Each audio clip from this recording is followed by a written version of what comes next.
ഇല്ലെങ്കിൽ ഒന്നും കൂടി കേട്ടോ. 3ാം ക്ലാസ് പഠിക്കുമ്പോ വയറ് വിശക്കുന്നുണ്ട്. രാത്രി കരയാൻ തുടങ്ങി. ഞാൻ എന്റെ ഉമ്മയോട്, ഉമ്മ എന്തൊക്കെയോ തന്നുകൊണ്ട് എന്നെ കിടത്തി ഉറക്കി. രാവിലെ എണീറ്റ് കട്ടൻ ചായയും അരിമണി വറുത്തതും കടിയാക്കി തന്നപ്പോ എന്റെ ഉമ്മയോട് ഞാൻ ചോദിച്ചു, എവിടുന്നേ കിട്ടിയത്? എന്ത് അരിഭക്ഷണം? ജീവിതത്തിൽ ആദ്യമായി 8 വയസ്സുകാരൻ അരിഭക്ഷണം തിന്നാൻ. നിങ്ങൾക്കൊന്നും ഒരിക്കലും ചിന്തിക്കാൻ പറ്റരുത്. അതിൽ എന്റെ ഉമ്മ പറഞ്ഞ മറുപടി കേൾക്കണോ? എന്റെ കയ്യും പിടിച്ച് മുറ്റത്തെ ഒരു സൈഡിലേക്ക് കൊണ്ടുപോയിട്ട് വരാന്തയിൽ നിന്ന് ഒരു പാവം വയസ്സായ ചുക്കിച്ചുളിഞ്ഞ ഒരു വൃദ്ധൻ അവിടെ കിടക്കുന്നുണ്ട്. ആ വൃദ്ധനെ ചൂണ്ടിയിട്ട് എന്റെ ഉമ്മ പറഞ്ഞൊരു മറുപടി ഉണ്ടായിരുന്നു, മോനെ ഇന്നലെ എന്റെ അടുത്ത് യാചിച്ചു വന്നതാ എന്റെ അടുത്ത് ഒന്നുമില്ല എന്ന് പറഞ്ഞപ്പോ അദ്ദേഹത്തിന്റെ ഭാണ്ഡത്തിൽ നിന്നും തന്ന അരിയ ഇന്ന് ഞാൻ നിനക്ക് കടിയാക്കി തന്നത്. എങ്ങനെയുണ്ട് ആ വീടിന്റെ അവസ്ഥ? ഇത് കഥയല്ല, ജീവിത സത്യമാണ്.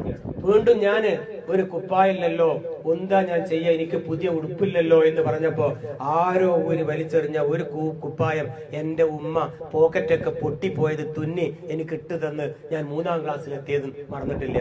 ജൂൺ 1-ാം തീയതി സുഗണൻ മാഷ് ഒരു വടിയുമായിട്ട് ഇങ്ങനെ വന്നു. എല്ലാവരോടും കണക്ക് ചോദിക്കുകയാണ്. 1 എത്ര, 2 എത്ര, 3 എത്ര, 3 എത്ര, ഇങ്ങനെ ചോദിക്കുന്നു. ഹംസന്റെ അടുത്ത് ആ വടിയെത്തി, ചൂരൽ വടി സുഗണൻ മാഷിന്റെ. ഞാൻ എണീറ്റ് നിന്നു.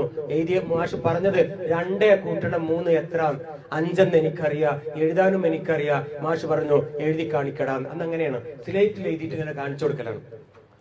ഞാൻ എണീറ്റ് നിന്നു. എന്റെ സ്ലേറ്റ് എടുത്തു, പോക്കറ്റിൽ കൈയിട്ട് ഒരു ചെറിയ പെൻസിലിന്റെ കഷ്ണം കാണുന്നില്ല. വീണ്ടും ഞാൻ തപ്പി, കാണുന്നില്ല. നോക്കുമ്പോഴാ ഉമ്മ തുന്നി പിടിപ്പിച്ച ആ കീശയുടെ ഓട്ട പൊട്ടിപ്പോയിട്ടുണ്ട്. അതിലൂടെ ആ പെൻസിലും ചോർന്നു പോയിട്ടുണ്ട്. മാഷോട് പറയാൻ പറ്റുമോ?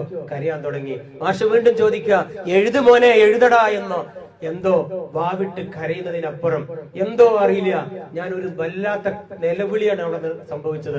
പക്ഷെ എന്റെ മനസ്സിലേക്ക് ദൈവം ഒരു ബുദ്ധി കാണിച്ചു തന്നോ എന്തോ എന്ന് എനിക്കറിയില്ല. ചട്ടയില്ലാത്ത പൊട്ട സ്ലേറ്റിന്റെ ഒരു പൊട്ട് പൊട്ടിച്ചെടുത്ത് ഞാൻ ആ സ്ലേറ്റിൽ കുത്തിപ്പിടിച്ച് എഴുതിയതും മറന്നിട്ടില്ല. ചട്ടയെന്നോ നഷ്ടപ്പെട്ട ഒരു കഷ്ണ, അതൊരു കച്ചത്ത് വെച്ചാ പോണത്. ആരോ ഒരു വലിച്ചെറിഞ്ഞ ഒരു കീറക്കുപ്പായ ഇട്ടിട്ടുള്ളത്, ചുക്കിച്ചുളിഞ്ഞ കള്ളിമുണ്ട ഉടുത്തിട്ടുള്ളത്, ചെരുപ്പില്ല, പേനയില്ല, നോട്ട് പുസ്തകമില്ല, ആർഭാടങ്ങളില്ല, ചോറ്റുപാത്രമില്ല, കൊടയില്ല, യൂണിഫോം ഇല്ല. വയറ് പോലും നിറയ്ക്കാതെ സ്കൂളിൽ പോയ ആ കുട്ടിയോട് ഈ മാഷ് ചോദ്യം ചോദിച്ചപ്പോ ഇങ്ങനെ അങ്ങ് എഴുതി കാണിച്ചപ്പോ സുഗണൻ മാഷിന്റെ കയ്യിൽ നിന്നും ആ വടി താഴെ വീണത് ഇന്നും മറന്നിട്ടില്ല. അദ്ദേഹം ഓടി വന്ന് എന്നെ കെട്ടിപ്പിടിച്ച് അന്ന് പറഞ്ഞൊരു മറുപടി ഉണ്ട്, മോനെ നീ പരാജയപ്പെടില്ലടാ, മോനെ നിനക്കും നല്ലൊരു കാലം വരോടാ. അദ്ദേഹത്തിന്റെ ആ പ്രാർത്ഥന നന്നായിട്ട് ഞാൻ വിശ്വസിക്കുന്നു. സുഗണൻ മാഷിന്റെ പ്രാർത്ഥന ഒരു പക്ഷെ എന്നെ എവിടെയെങ്കിലും എത്തിച്ചിട്ടുണ്ടാവുക എന്ന് പല സ്റ്റേജിലും ഞാൻ പറഞ്ഞിട്ടുണ്ട്. ഏതായാലും അത്രയും കഷ്ടപ്പെട്ടാണ് അവിടുന്ന് പഠിച്ചു വളർന്നിട്ടുള്ളത്. പക്ഷെ അപ്പോഴൊന്നും ഓർത്തിട്ടില്ല ഞാൻ നാളെ ഇതുപോലെ 1000 പേർക്ക് ഭക്ഷണം കൊടുക്കുകയില്ലെന്ന്. പക്ഷെ അതിനെനിക്ക് സാധിച്ചതും കൂടി പറയട്ടെ.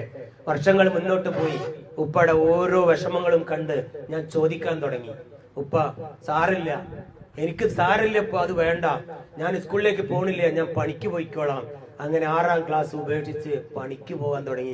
ആ കിട്ടുന്ന 5 രൂപ, 2 രൂപ 50 പൈസ എന്റെ ഉപ്പാന്റെ കയ്യിൽ കൊണ്ട് കൊടുത്ത് അരി വാങ്ങി ഉപ്പക്കും ഉമ്മക്കും ഭക്ഷണം കൊടുക്കുമ്പോ എന്റെ നെഞ്ചോട് ചേർത്ത് പിടിച്ച് എനിക്കന്ന് എന്റെ ഉമ്മയും ബാപ്പയും പ്രാർത്ഥന പ്രാർത്ഥിച്ചു. അതെന്തെന്നറിയോ? ഉമ്മക്കും ബാപ്പക്കും തന്റെ സമ്പത്ത് ചെലവഴിച്ച ഒരു കുട്ടിയും ഈ ഭൂമിയിൽ പരാജയപ്പെട്ടിട്ടില്ല മോനെ, നീ പരാജയപ്പെട്ടില്ലടാ, നീ പരാജയപ്പെടില്ല. ഇത് മദ്രസ പാഠപുസ്തകത്തിൽ പണ്ഡിതർ പറഞ്ഞതല്ല ഈ പറയുന്നത്. ഖുർആൻ ഓതി പറയല്ല, മറ്റൊന്നും തന്നെ പറയല്ല.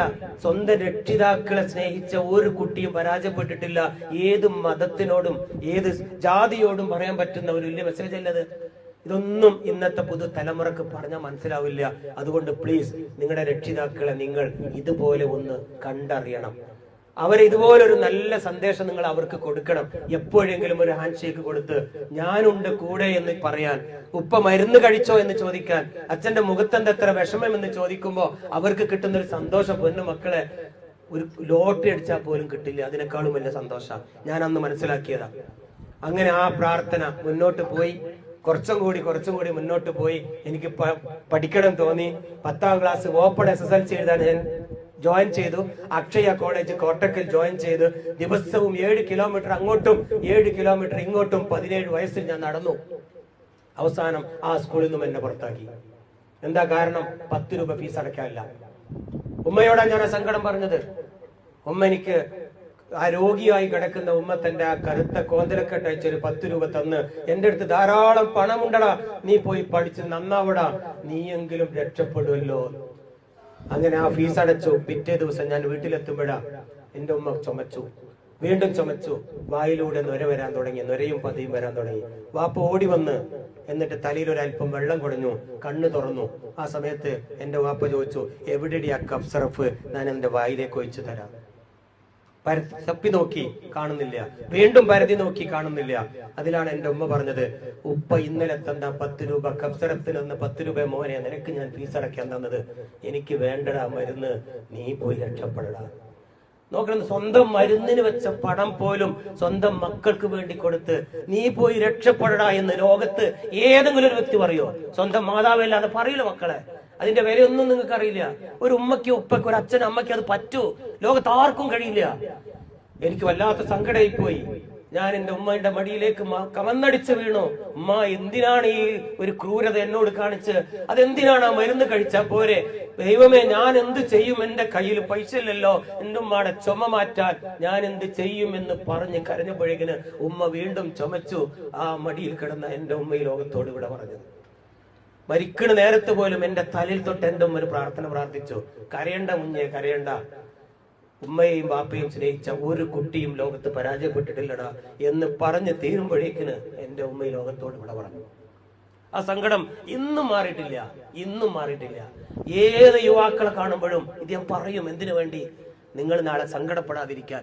ജീവിച്ചിരിക്കുന്ന അമ്മ ഇന്ന് നാട്ടിലുണ്ടെങ്കിൽ, വീട്ടിലുണ്ടെങ്കിൽ തിരിച്ചു കൊടുക്കണം. അതിന് പകരമായിട്ട് എന്തെങ്കിലും എനിക്ക് കൊടുക്കാൻ കഴിഞ്ഞില്ലല്ലോ.